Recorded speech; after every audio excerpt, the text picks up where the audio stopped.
Did you know that writing can change the world? Let me give you a couple of examples.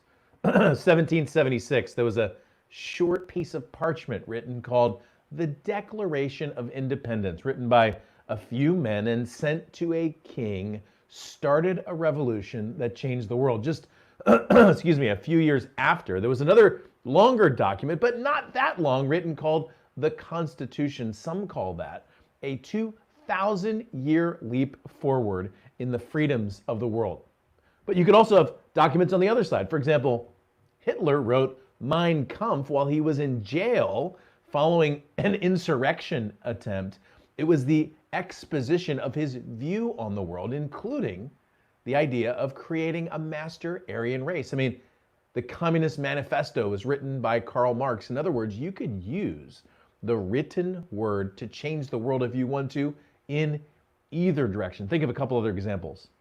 Origin of the Species was written in 1859 by Charles Darwin and totally changed the scientific world. Some say for good, some say not so good. It depends on what side of the scientific argument you are on that one. And even books that were written to do one thing sometimes could do something else. In 1906, there was a book written by a guy named Upton Sinclair called The Jungle.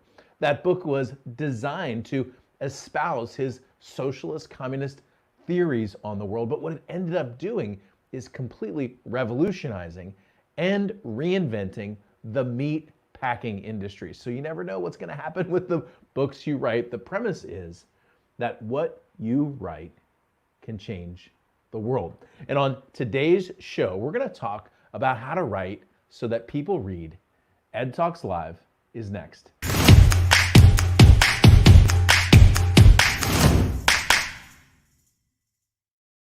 All right, hey, what's up, Warriors? Welcome to another episode of Ed Talks Live. I think we're on episode 55 today. It's like, man, I can't even believe in the last 2 months, 2.5 months, we've been able to knock out 55 episodes. I mean, March of 2020 feels like it was like 4,000 years ago. It feels like they wrote the Constitution, we waited about 240 years, and then March of 2020 came, and then we waited about 240 years, and here we are in June, okay? So welcome to the show. I'm going to be talking about writing. There'll be some time for your questions, by the way. I know many of you in our community are in the process of writing your first book. You're writing blog posts and articles, and I want to be your wingman as you go out and change the world with your message, whether it has to do with health or dieting or relationships or entrepreneurship or making money or investing money, whatever it is that you share with the world. I want to come alongside you and help you. By the way, speaking of you, jump on the right-hand side onto YouTube and say hello in chat. Please do tell us who you are. About half of our watching audience gets into chat. And if you've been one of the half that's kind of been hanging out on the side, just jump in and say hello. If you're on Facebook or on Twitter, that's below you in the chat and comment section. I want to say hello to some of our longtime friends. Barry Gamir, 9:34 this morning, checking in just to say hello. What's up, dude? Good to see you as well. Dennis, Wendell Buggs, as usual, welcome to the show. Hello, Denise. Glad you made it on time today. I know you had I think you had a meeting you said yesterday, so it's good to see you as well. Thank you for your email. Jim, what's up, dude? All is good to go. Hey, Gina, welcome. Look at the new picture. Haha. I love it, man. She's got her captain outfit on. What's up, Ben Farmer? Good to see you. Diana, as usual. Spring has sprung. Hey, Charlie, good to see you as well. Thank you, Denise. I appreciate that. And my man, Michael Fortin, copywriter extraordinaire. All right, so continue to introduce yourself in chat. By the way, today, if you just joined us, is how to write so people read. I'm going to be talking about all different formats of writing, including things like small Instagram posts, blog posts, articles, all the way up to full-up books, like the one that you see before you, 21-Day Miracle. I'm going to be talking about the process, actually, that I went through when I wrote that. But by the time we're done today, you should have a game plan to go out and write. Okay, so I'm going to talk about how to engage your audience, how to create open loops in your copy so that people continue to read whatever you've written, how to speak in benefits, even if it's a fiction book or even if it's a book that's actually autobiographical. And then I'm going to show you my process on how I dial in my writing and really get it done. All right, so jump into chat, say hello. Hey, Rick, good to see you as well. Robert, welcome to the show. Cool. You got it, Ed. If you hadn't had a chance to see Ed Barry's website, you should put that up there, by the way. He's a scientist, and he takes one particular side on the climate change issue. And by the way, wherever you are on this issue, I think it's actually really important to understand this. Whenever you're looking at an issue, you know the first thing you should do is actually look at the issue. You should actually look at the issue as the issue before looking at your tribe. You know what happens in our world? And I know you're not like this because you are an abundance-minded, conscious entrepreneur who's got a big heart for the world. But you know what's happening in our world right now, which is so dangerous? People go like this. They're confronted with an issue. And because people sometimes feel like they don't want to think independently, maybe they've been taught in school to, follow the crowd, what they immediately do, in our country at least, is they look to the tribe and they're like, hey tribe, what do you think about this? And the tribe's like, ooh, climate change, bad. All right, me believe climate change bad. Me believe climate change good. Me believe climate change good, okay? And I'm purposely doing the caveman thing. Me believe climate change, okay, but look, why don't you do this first? Look at the actual issue. Look at some of the scientific data. I don't know if you've looked at the climate models. I have. They're very confusing, okay? It's science, okay? But my point is, so if you haven't, and put your website up, Ed, Barry, so that everybody can see that. You got a scientist here who's actually doing some science, and I think it's pretty good. Hola, Benis, ¿cómo estás? Yo debiera hablar español como si yo fuera de España, pero se me olvidó todo. I just told Vianney that I used to speak Spanish, but I forgot everything. Hello, Sally. Good to see you as well, Sally. Oh, man. Welcome to the show. Today's going to be fun. All right, so here's what I'm going to do. I'm going to jump up on the board. We're going to start talking about writing. Grab a pen, grab something to write with. I'm going to move fast today, okay? I got a lot to share in a short period of time, and I want to leave time for your questions, all right? So hang on as I run up to the board.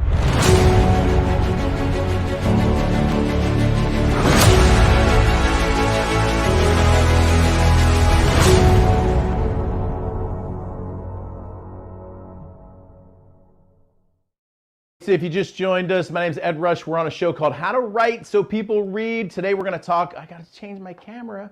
I played that whole little bumper so that I could get over here, and I forgot to change the camera. All right, so we're going to talk today about writing. And look, it doesn't make any sense to sit at your computer, to banging away at something that someone's going to read the first sentence and then leave, okay? What makes sense to me is sitting at your computer writing away at something that someone is going to read and immediately say the 3 most powerful words in marketing, okay? And those words go like this. That's for me, okay?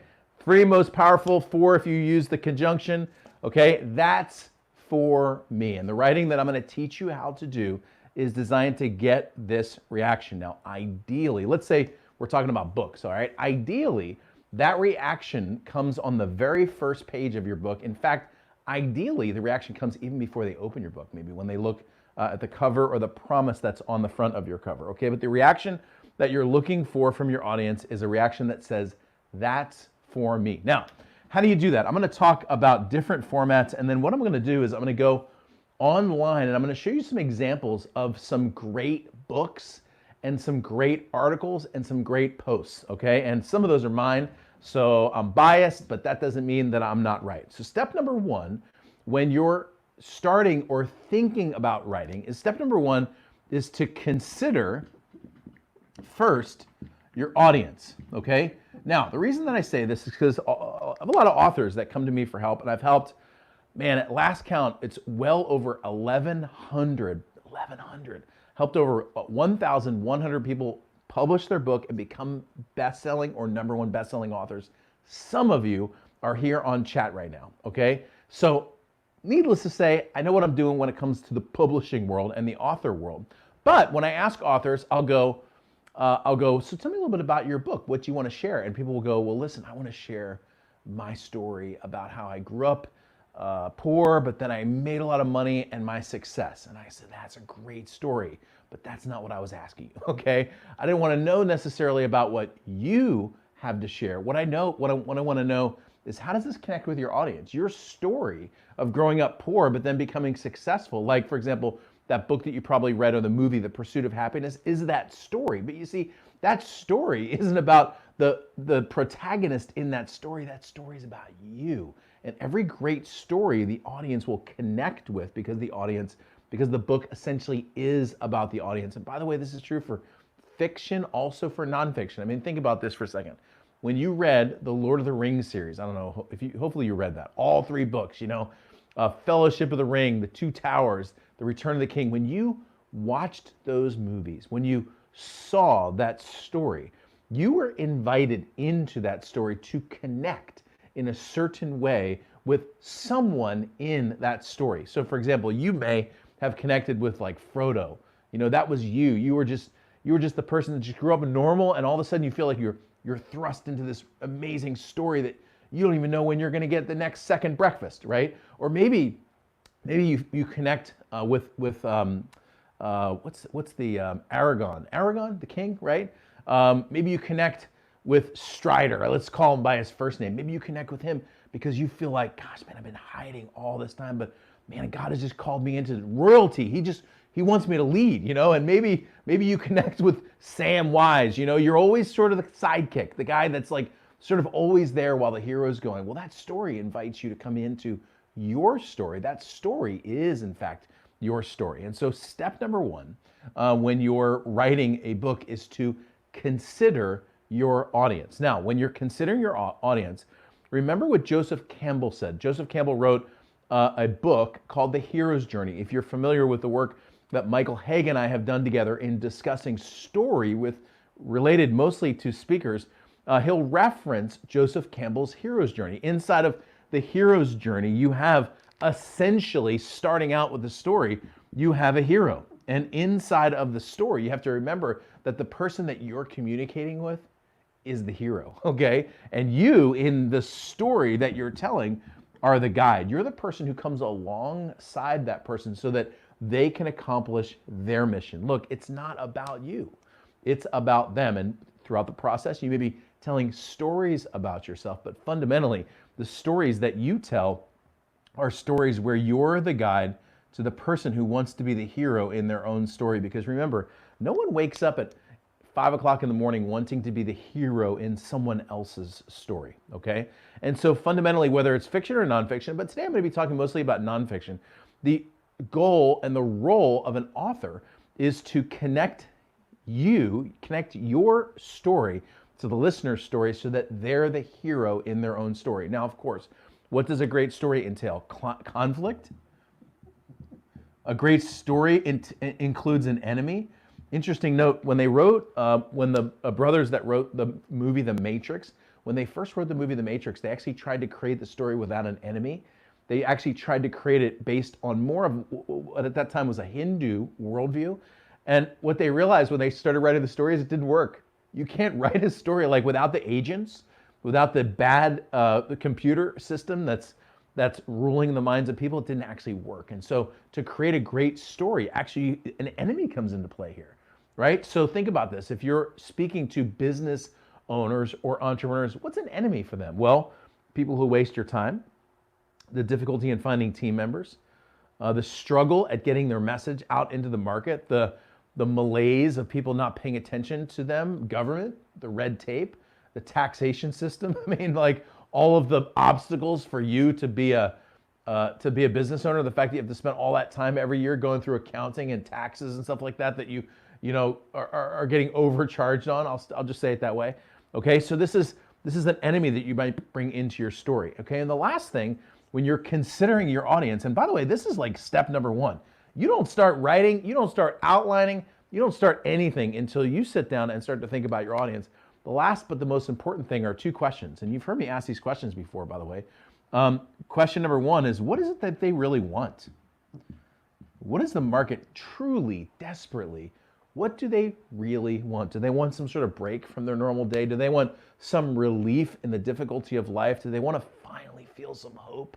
Do they want to feel more connected spiritually? Do they want to understand their place in the world? What is it that they really want? And then the next question is, what are the perceived obstacles that are getting in the way of the person that you're communicating with? In other words, what do they feel like is the thing that's stopping them? And I said perceived. That word is really important. It's not always an actual obstacle. Sometimes it's just a perceived obstacle. You ever talk to somebody and they're like, Man, I used to have a client of mine. Man, if only I could find the right team members. These stupid idiots that I work with. This is him, direct quotes, by the way. Stupid idiots that I work with. They don't, and it was like always the same way. Well, you know what? Everybody on the team knew that was a perceived obstacle. Okay, it wasn't the stupid idiots on the team's fault, right? It was simply the leadership in certain cases that was in place. Okay, so you're asking these questions of your audience, and then when you bring all of those things together, now you're really ready to write. Okay, and again, I'm going to be talking about how this works for simple blog posts, simple Instagram posts, all the way through articles and blog posts, all the way into writing books. It doesn't matter how short or how long it is. At first, the first step that you're going to do is to connect with your audience. And by the way, I noticed a whole bunch of you just joined us. So if you're just joined us on the show, today we're on how to write so people read and keep reading. My name is Ed Rush, 5-time #1 best-selling author, former F-18 fighter pilot. And I want to say hello. By the way, we did this. So Dennis, just a couple weeks ago, we helped Dennis become a best-selling author. Oh, you're reading one of my favorite books. I'm actually reading this to my kids right now. I don't know if you read those books out loud, but they're long. Like, they're really long. All three, 2 times each, plus the Silmarillion twice. So I read all of Tolkien's books, and I got the Silmarillion, and I got like 2/3 of the way through that book. I mean, only reason I think I read that book, Gina, was so that I could say that I read the Silmarillion. But well, the thing that blew me away about Tolkien is he created an entire world down to the detail. Like he made new languages. Crazy, right? You guys are geeks. Hey, Ben, I can't wait to see you in Dallas too. All right. And just so you know, when I called you a geek, I mean it because I did it too. Okay. All right. So the second thing that you're going to do when you're approaching your writing is to consider the application. Okay. So step number 1 is to consider the audience. Step number 2 is to consider the application. Here's what I mean by application. Let's say you're writing an Instagram post, and you're going to throw a picture up there and you're going to say something in the post. Well, you don't have the time to write War and Peace, limited number of characters, a limited attention span. Boom, get in, get out, write what you have to write, and then move on. Okay?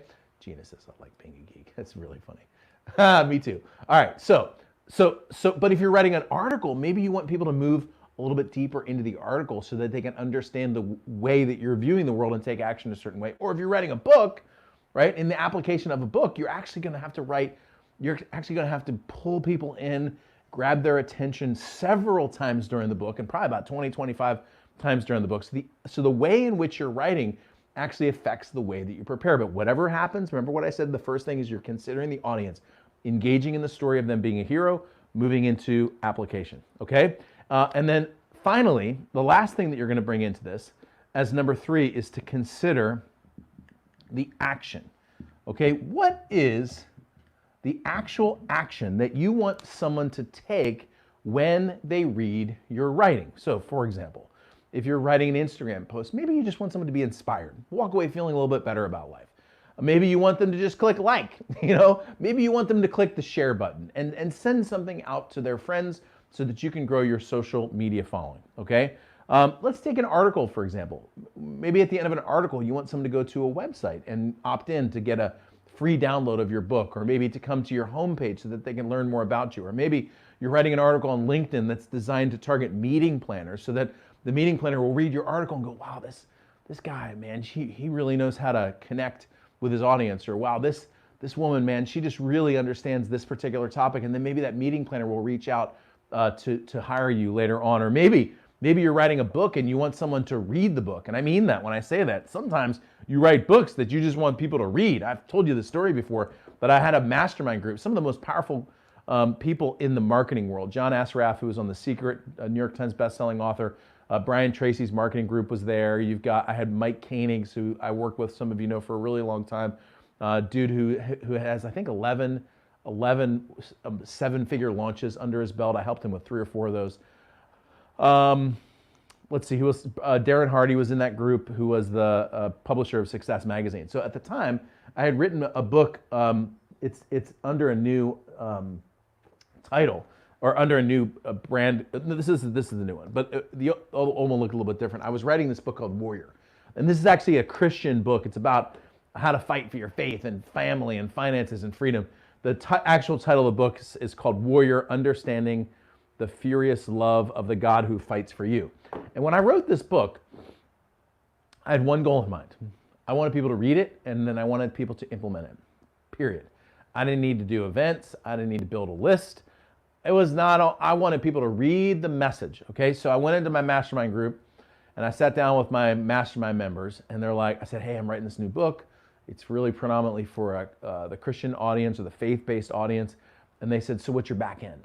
And I'm like, well, my back end is I want people to read my book. And they're like, no. They're like, we get that. I got it. And they said, what we really mean is, what do you want to do with it? In other words, do you want to do events? Do you want to have people onto online events? What would you like to accomplish? And I said, well, what I'd like to accomplish is I want people to buy the book and I want people to read the book. And they're like, no, I get that. They're all like, no, for real. Like, what's the business objective? What do you want to accomplish? And I said, let me just explain this. It took 3 times. I said, I want people to find my book. Then I want people to buy my book. Then I want people to open my book. Then I want people to read all of my book. And then by the time they're done, I want them to take action on what they read. After that, I'm good, okay? That's so consider the action that you want people to take. Okay, 21 Day Miracle, this book that y'all read, or you should have if you didn't, now would be a great time for it. Okay, this book was designed not only to catalyze a movement around an idea, which was effective at doing, but what I was using it primarily for from a business perspective was a great big gigantic lead generator, okay? So because the book captured people's attention around a philosophy that I was teaching, the natural next step for people would be to come to my email list and engage. And some of you are watching right now because you got that book, found that someplace. I mean, I've had almost 30,000 people buy that book. I have people come up to me at my events and go, my life was a disaster. I was looking for some personal development books. This is exactly what somebody said. She said, I was looking for personal development books because I needed to make a whole bunch of changes in my life. She said, I bought 4 books, 3 were awful, and then I read your book, and here I am at your event, okay? So consider the action that you want people to take. So start with those 3 things, okay? Now, the next step in your writing, okay? I'm gonna talk in a moment about how the actual writing process, okay? So how to actually do it. But the next step in the writing is like the most important step, all right? Remember I said focus on your audience. That's actually the most important. But the most important when you get into the actual action of the book is this. You need to grab your audience's attention, and you need to do it as fast as humanly possible. Most authors of blog posts, most authors of Instagram posts, most authors of books spend far, hopefully that's enough far too much time focusing on whatever their thing is that they want to talk about themselves first. And what ends up happening is people get into the meat of your matter, and after like a page or 2, you haven't really gotten to the part that affects them, and then they leave. And you might hit your stride on like page 3. You might hit your stride on maybe like chapter 2. If you could just get to chapter 2, man, I could totally change your life. But the fact is, people's attention span is short. And you know what? I know people said that's changed. I don't think it's even changed that much. I think probably 100 years ago, if people picked up a book and in the first 5 or 6 pages, you didn't grab their attention, they'd probably gone too. Okay? Look, human beings, we have a very short period of time on this planet. And everybody knows that like time is of the essence. If I'm going to take time away from my family to read something that you've written, I want to be like, man, this is going to change my life. I can't wait to get into this. This is going to change my view of everything, okay? And I filter through books like that. I'm asking myself, how is this going to help me move forward, okay? And that's what your reader is doing as well. And so whatever happens, your coming out of the gate step has to be a step to get someone's attention and to bring them into your discussion. So I always try to emulate this in the things that I'm teaching. So for example, I'm going to go back to the beginning of the show. You'll remember that I showed you some examples. I said, did you know that the written word can change the world? Think of the Declaration of Independence, the Constitution, or on the other side, look at Mein Kampf. Look at the Communist Manifesto and how that changed the world for ill. Or if you're on either side of this, look at Origin of the Species. By the way, if you follow Perry Marshall, I did an interview with Perry about a month and a half ago, Evolution 2.0. You'll learn really quickly if you follow Perry that most of the scientific community has moved way past traditional Darwinian evolution. It's very interesting when you look at our world. I know this is a side note, but it's kind of fun to think about. When you look at our world, the pure Darwinian survival of the fittest doesn't fit the model of the way that our world works. Think about this. When you drive down the street and go to the Vons is, I can almost see it from here, from where my house is. If you drive down the street and go to the Vons, in front of the Vons, there's 4 handicap parking spots. Handicap parking spots do not work in a Darwinian survival of the fittest world. They just don't. And it just goes to show you that humans were created with some kind of divine spark or some sort of divine connection where we actually think about each other in ways that aren't like kill, steal, and destroy like the entire rest of the world does. I mean, I have coyotes that live in the valley right here as well. They don't act the same way that we do. They don't have handicapped parking spots for sick coyotes, okay? All right, so it's interesting when you actually connect to the scientific community like Perry's done in Evolution 2.0, that you actually find that they've mostly, for the most part, rejected traditional Darwinian evolution. That just hasn't reached the textbooks yet. All right, side point. I know some of you disagree with me, that's fine. Okay, second thing right here, okay, when you're in the process, okay, of grabbing someone's attention, okay, your goal is to bring them into your manuscript and then keep them in your manuscript, okay? And a second way that you can do that is a technique that I call attract and repel. Now, most new writers avoid this like the plague, okay? And the reason that most new writers avoid it is because most people, everyone, let me just say it this way, has a little bit of a fear of being rejected by the crowd, okay? It's essentially a fear of criticism. I almost wore my haters gonna hate shirt today because when you put yourself out there, the typical response from people is normally pretty positive, but there's almost always maybe 10% of the people who will reject what you put out there on whatever belief system that they have, okay? So remember when I started today's show, I said, look, the first thing you need to do when you look at an issue like Dr. Ed Berry put in front of us is not ask yourself what the tribe thinks, it's look at the data, look at the science, start understanding an issue for yourself, and then you'll start to realize maybe neither of the tribes are right, which by the way, they're not, okay? So they're not even close, all right? If you want to talk about the environment, neither one, all right? There's a way to fix our environment, just so you know. It happens a lot faster than you think it happens, but neither one of the tribal systems has it right. There's a reason why we're stuck, okay? Because our leaders have so polarized us that we don't have the solution. And just so you know, the solution, people always say the solution's in the middle. The solution is not in the middle. The solution isn't on the right. The solution is on the left. It's not in the middle. It's not even on the spectrum. Let me give you an example. Forget it. I'll give you the example some other time. The bottom line is all of the greatest innovation leaps in the world came by asymmetric ideas that came outside of the current two-dimensional sphere. All right, I don't have time to tell you about Henry Ford. I'll do that some other time. Now, the step then is to attract and repel. So remember when I said that you're going to focus on your audience. Step number 1 is to figure out who's the person that I want to connect with, right? For me, that's heart-centered, abundance-minded entrepreneurs who want to change the world. Now, when I do that, what I'm also doing is trying to reject everyone else.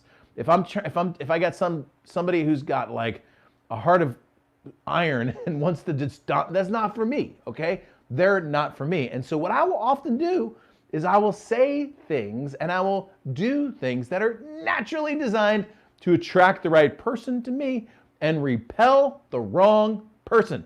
Let me give you an example of how I did that in today's show.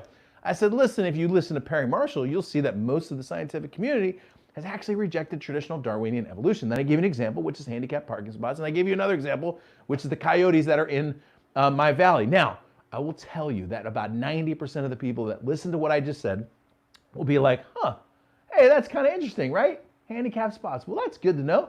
All right, cool. And then they move along life, essentially a little bit more connected to me, okay, a little bit more connected to my message, because I help them move a little bit forward in their consciousness and their thinking. Okay, now, when I do that though, watch this, there's always 10%. There's always, my number, by the way, my ideal attract and repel number is 8 to 12%. Hopefully, 8 to 12% of the people that listen to my message are like, God, I don't want to hear that guy, okay? And so it'll work like this. People are like, you don't know anything. You're a science denier. You don't follow. Like, no, you know what? I just mentioned science. Like, I was talking about science when I was talking about science. But the people who were like, no, I don't want to hear it. You're a science denier, If that's the person that I'm communicating to and they do that, it's great. This is so good for you. It's so good for me when that happens. Listen, this is important. This person that criticizes you, they weren't buying from you anyway. They weren't going to get on your email list. They weren't going to take action. They weren't going to implement it. So you better find out now. Better off finding out now. Move along, okay? Let me show you. I'm going to show you an example in a moment. Actually, you know what? I'll show you right now. Let me show you an example. I'm going to show you a couple of examples. But this first example, let me just show you a little kind of way that I kind of dropped this into one of my recent Instagram posts. So you'll see up on the screen, you should see this. Yeah, so up on the screen, you'll see, this is my Instagram, my current Instagram page, right? So I got like 79,000 people that follow me. And here's one of my recent posts. So check this out. This is a picture of, this is actually a chicken. It cracks me up. This chicken is we got eggs. So we got fertilized eggs and we had some broody chickens, this is one of them. Her head's like down here. It's hysterical. This is my little baby, by the way. And you can see some of those fertilized eggs that are down there. And then all of a sudden they started hatching right 21 days. It's amazing.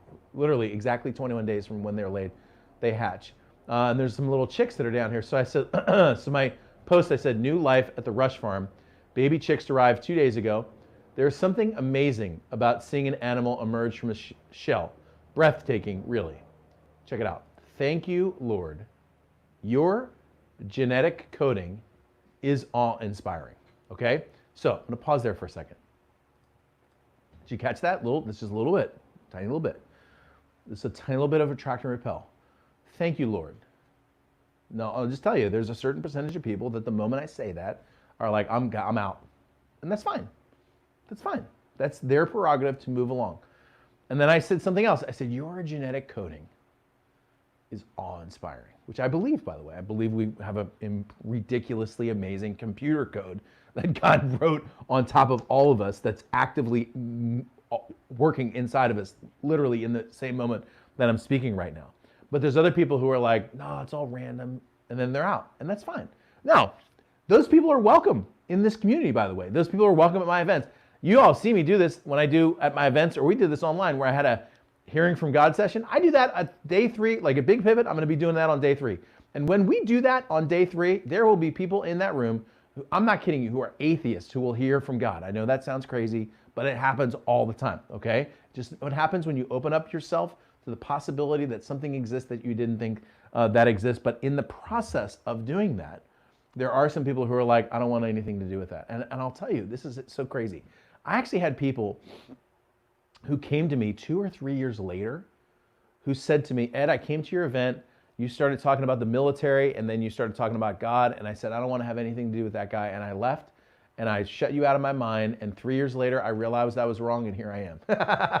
So sometimes, by the way, sometimes they even come back, okay? So step 1 and 2, grab attention and attract and repel. So what I'm going to do is I'm going to jump online right now, and I'm going to show you some examples of what I just described in several books and several articles. Most of them are mine. I'm biased. That doesn't mean I'm not right. But the first one actually is a book that inspired me to open books well. Okay, I'm going to show you what that is in just a second. And then I'm going to take some of your questions. If I have time to get into the writing process, I will. If not, I can move that to another show. We got plenty of time. All right, so let's do this. I'm gonna just say hello in chat real quick and make sure I catch up. And then we'll get cranking into the rest of the, hey, what's up, Brad? Good to see you, buddy. Welcome to the show. Thank you, Dennis. I like that book too. Everybody's just saying hello to everybody. Hey, Marty, good to see you on the show as well. God bless you. And let's get cranking. So here's what I'm gonna do. I'm gonna share my screen one more time. So let's do that. That's that Instagram post. And I wanna take you back to this is a book called Pitch Anything. I got Amazon kind of blown up here so that you can see. Let's make it even bigger. You can kind of see the screen pretty big, right? So you're looking right now at a book called Pitch Anything, and this is a book by Oren Klaff. Now, it's a really good book. By the way, I can usually tell by the number of ratings how many books an author has sold, and best guess on this, he's probably sold maybe 80 to about 100,000 copies of this book. All right, just giving you a general idea on this. All right, now, when you look inside, and it's worth doing this, by the way, this is actually a really good little author tip. As you're going to write a book, go find like 10 or 20 books that you really like and go read their first paragraph. You can do it for free by looking through a Kindle over here. Just click the look inside, all right? So you'll see this is the inside of the book. You'll see the opening discussion, copyright stuff. It's all here. Now, I'm going to read to you the beginning of Pitch Anything right here in chapter 1. I think this opening for a book is one of the most effective openings for any book, and I will tell you in a moment how important this opening was for me. I'm going to read it to you. This is Oren Klaff's Pitch Anything. Here's the big idea in 76 words. There is a fundamental disconnect between the way we pitch anything and the way it is received by our audience. As a result, at the crucial moment, when it is most important to be convincing, 9 out of 10 times we are not. Our most important messages have surprisingly low chance of getting through. You need to understand why this disconnect occurs in order to overcome it, succeed, and profit. This book tells you how. That right there is a great opening, okay? Here's the big idea in 76 words. This whole paragraph right here is 76 words. And then he ends with, this book tells you how. I'm like, dude, I remember reading that book, Pitch Anything. I got to the end of that first 76 words and I'm like, I don't care what anybody says. This book's gonna be awesome, all right? And so when I read Pitch Anything, I thought to myself, I'm gonna open up my books from now on with something like that. So I'm going to show you 21 Day Miracle, and I'll tell you, full disclosure, I wrote the intro to 21 Day Miracle because the way that I did, because I was inspired by the way that Oren Klaff wrote his. All right, so I'm going to share my screen again. I'm going to take you over to the beginning of 21 Day Miracle. Again, all you need to do on these books is click the Look Inside section over on Kindle. All right, so check it out. 21 Day Miracle. Remember the free bonus part that I told you about? All right, there's the table of contents. And here's the start of the book. Do you want to know the biggest lie in personal growth? The tortoise and the hare. You've been told that slow and steady wins the race, and you've been told that persistence and consistency create champions. They don't. That's because in real life, the rabbit always wins, always. Want proof? Put a real rabbit next to a real turtle in a real race. The rabbit smokes the turtle every time. Vegas won't even give it odds. No one bets on the turtle. He's consistent, persistent, and very, very slow. This morning, my son cornered a rabbit in our garden. Hey, Dad, I have this rabbit trapped. Come and check it out. 3 seconds later, the rabbit was through the fence and sprinting down about 1,000 miles an hour down the driveway. Rabbits are fast, which brings me to you. Has it ever dawned on you that you are a rabbit surrounded by turtles? For years, they've been trying to box you in, contain you, and slow you down. They even tell you this ridiculous story about how turtles beat rabbits. Listen carefully. You were made for more. You have a message, story, or an experience that's going to change the world. And I didn't need to tell you that. You've known it all your life. Problem is, you haven't gotten to your dreams yet. Imagine for a moment what it would be like to have the power to accelerate your success. Imagine having the tools to make your dreams a reality. Imagine being able to change anything in your life and to have total control over your mind, your body, your emotions, your relationships, and your future. Imagine what it would be like to finally get out of debt, get in shape, make a pile of money, and then smile, breathe, laugh, fly, and soar. You haven't achieved this yet because you've been told that slow and steady wins the race. You've been told a lie. Then there's a little study, and then this. What if you could invest just 3 short weeks to become the person you wanted to be? What if you could quickly accomplish your goals and simultaneously increase your income impact? What if you had a secret formula for accomplishing any goal, no matter how hard? You'd win every time. This book is about winning. every time. All right. You'll see by the way that I ended this book how I was patterning it after the way that Oren wrote his right in the intro to his. This book tells you how. This book is about winning every time. Okay, so the point there is both of those books, I came right out of the gate. Oren came out of the gate and I came out of the gate with like, it's like, boom. This is the premise of this book, and this is what you're going to get when you read this book. In other words, the beginning of both of those books actually kind of turned into like a little bit of a sales letter actually for the book. Now it didn't read like a headline, subheadline, all that kind of stuff, but the idea, okay, for that is to bring in and grab people's attention. Now, in a moment, I'm going to show you in the book. I can't show you in the look inside part, but I can talk you through the book about how I attract and repel. Okay, and I'm going to show you how powerful this is. Before I do that, yeah, that's actually a good point. You got to make sure that they know you're not some like right-wing kook or whatever, you know. Gina says, what's the minimum number of pages you should put in the look inside? You know, here's the thing. I put enough in there. I usually put enough in there so that somebody gets to the end of whatever the look inside is and they're like, man, this book's going to be amazing. How far did I go on mine? Let's see. Part 2. This right here is like the entire premise of the book. The most successful people design their lives around strategic sprints. And then I tell a story about flight school.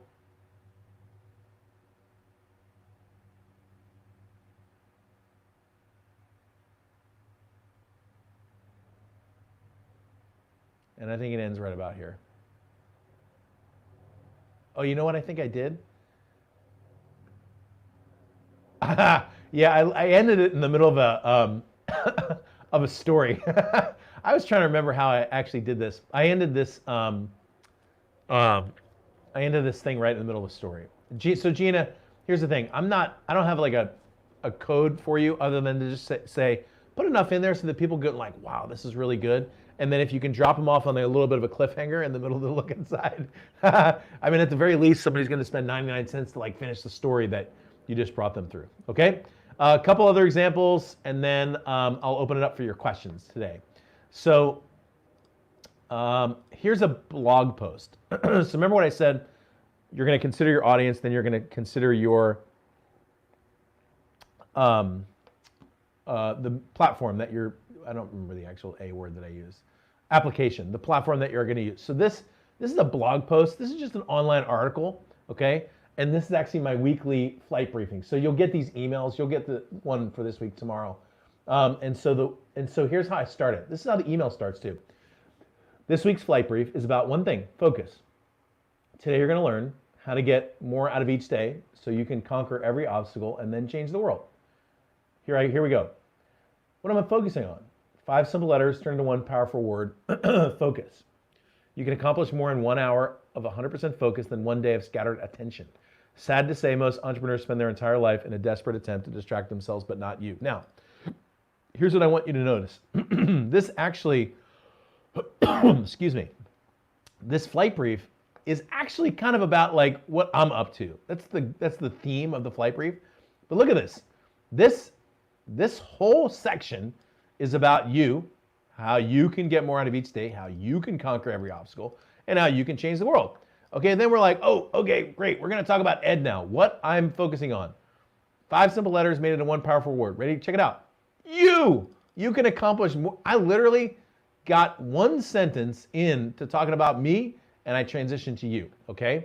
So just remember that even if you're writing about you, it's still about them. Now, scroll down, and you'll see that the goal of this particular email or post is engagement, is to get people to engage around content. But still, throughout this you'll see that I've got calls to action that bounce people off. Okay, so I talk about focus and being undistracted, and then an app, and then it's just outbound links, right, to things like that are YouTube videos this is my video of that actual flight brief. Okay, so there's an example of using the techniques that I just used right here on social, and I showed you this, attract and repel. Here's another example. This is another post. Usually when I do my posts, I write the posts and then record an audio to turn into a podcast. That's what this one is. This one's called The Republic of Vultures Row, which I think is a hysterical name. What's wrong with America and how to fix it. And then I start with a story. Back in 1999, I almost killed myself. I landed on an aircraft carrier for the first time at night. And then here's the story right here. So in this case, I start with a story, and then I transition into understanding the principle that I'm teaching here is a principle called foundational principles. And then I discuss how the principle is something that our elected leaders have forgotten, okay? And again, the purpose of this post is engagement around an idea, okay? And then last little resource I'll give you, and this is just a little bit of a bonus resource, and then I'm gonna go to your questions. So that's it for the main content. I've got other stuff on writing in terms of the process. We just don't have time for me to go through all that today, so we'll do that on another show. But the other post here, this is actually a LinkedIn post. So if you go to, I'll just drop this link in chat if you want me to. Hang on. All right, there you go. So when you go to this link, you'll see this is actually about my writing process. I wrote a 288-page book in 7 days, and how you can too. And then it goes like this. For most authors, the process of writing a book can be a major drag. It sounds all fun sitting there sharing your wisdom, sipping coffee, and listening to the birds sing, but in reality, writing can be an arduous, difficult, and painful struggle. Excuse me. Honestly, think back to day one or even hour one of any writing project you've ever attempted. It was hard at the beginning, wasn't it? The initial pain has shut down more book projects than you could possibly imagine. Fortunately, there's a very good solution to all this writing pain, and I'll show you with that in a minute, okay? And so the goal of this particular post is an engagement goal, but it's to teach my writing process, which you're more than welcome to read. That's Curious George. I drew this picture myself. This is Curious George with an ink blotter, drunken while riding a horse. That's it, him right there. All right, and this, again, takes you to a call to action section at the end where it takes people to this page right here. See that? That's my book download. All right, so those are just a couple of writing examples. And so let me just review real quick, and then over to your questions. And if you don't have any questions, we'll just wrap up today's show. But if you have any questions about anything I covered or anything having to do with writing, now's the time to put it in a chat on the right-hand side or just below. By the way, if you just joined us, and it looks like a bunch of you just did, this is a show called How to Write So People Read. We're just talking about how to dial in your writing. By the way, tomorrow's show, I'm interviewing Zach Bugay. This guy, man, is a total rock star. He's one of the leading executives at Penske. He's got his own business. Dude is like a leadership maniac and a really, really good guy, and you're not going to want to miss tomorrow's show, so make sure that you're there. All right, I got at least one question coming in, so let me just do a really quick review. So I started out by sharing three things. First, consider your audience, consider your application, consider your action. First step before you write is think through those three things. What does your audience want? What's their story? What's the enemy in their story? How are they the hero? What are their obstacles? What is it that they really want? All those questions come into your writing. Then we started to talk about some of the techniques for bringing people into your copy. I wrote up on the board, step number one is to grab people's attention, to come out swinging, or what I call the first pitch home run. Step number two is to attract and repel. If 8 to 12% of the people, I showed you this before, by the way, but I'll show it to you again. It's worth demonstrating. This is my book right here on Amazon. You'll see, just like I described, right? Look at that. 279 customer ratings, 8% 1-star. I mean, I don't know how that's possible, but Larry Wingett, who's one of the I shouldn't say this. Larry Wingett who's a motivational speaker, wrote a book. Let me just pull a book up because oh man. Here. I'll let his book title where is it? Oh man.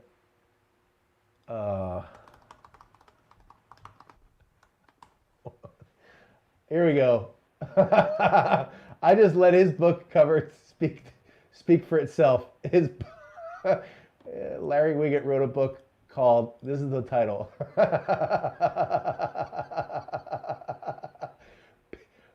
People are idiots, and I can prove it. 10 ways you're sabotaging yourself and how you can overcome them. By the way, Larry's book titles, just look at this. I love it. You're broke because you want to be. Get out of your own way. Here's another one. Shut up, stop whining, and get a life.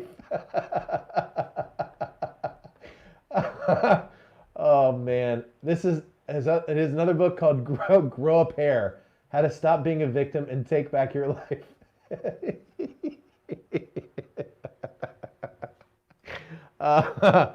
It's called Work for a Reason. Oh my goodness. This is another one I love. Your kids are your own fault.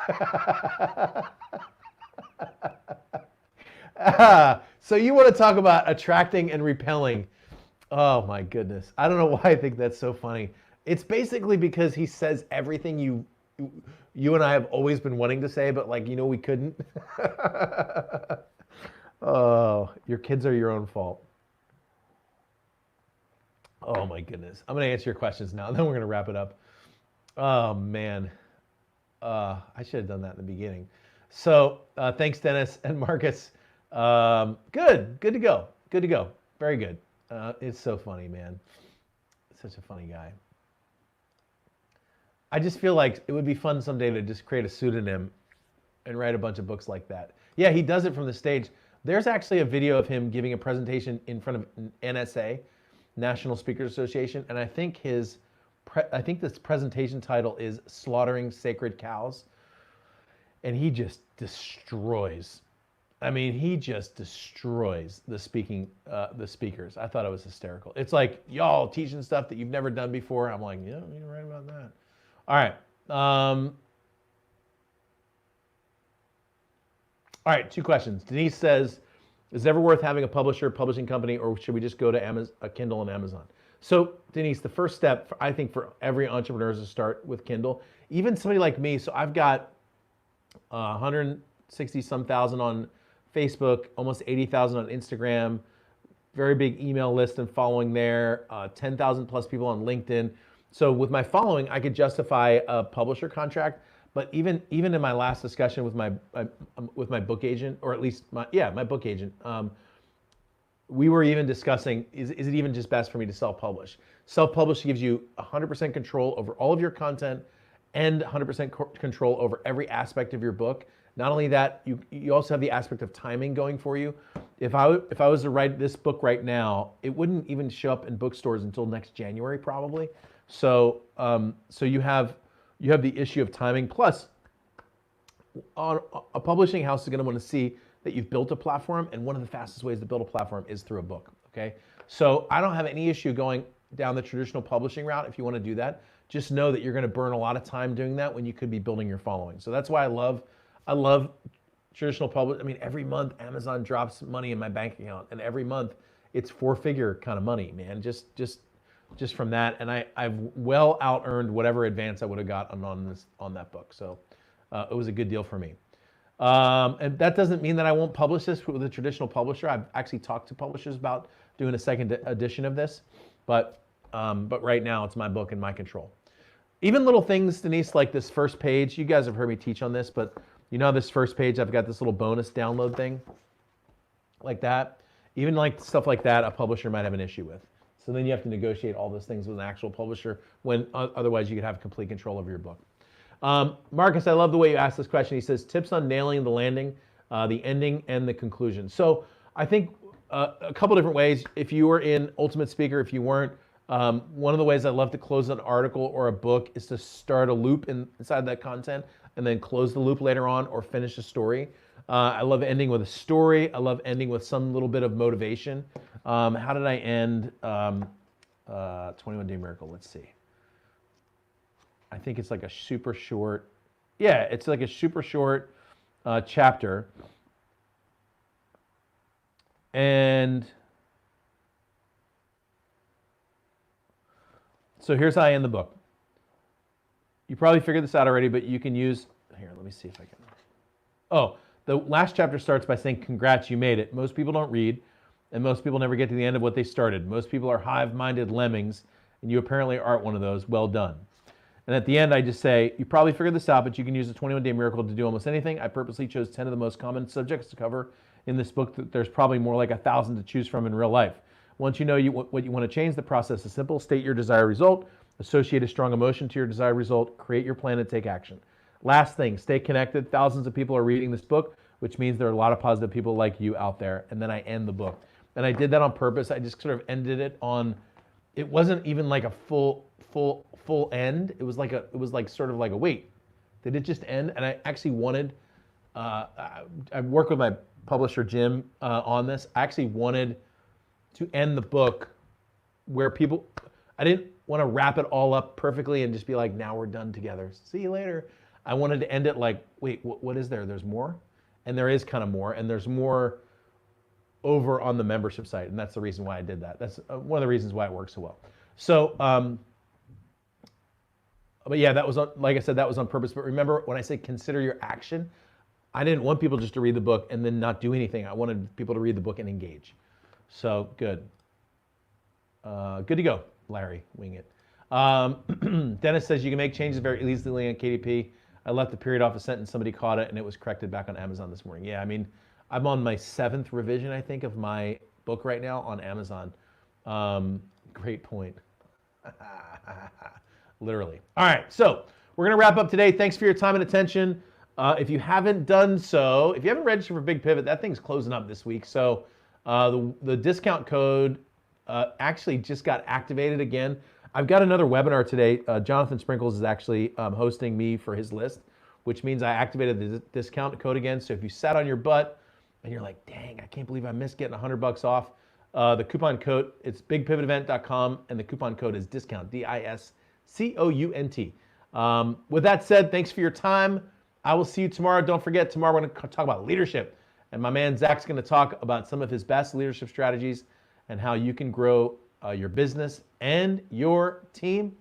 And I will talk to you soon. Ed Talks Live is out.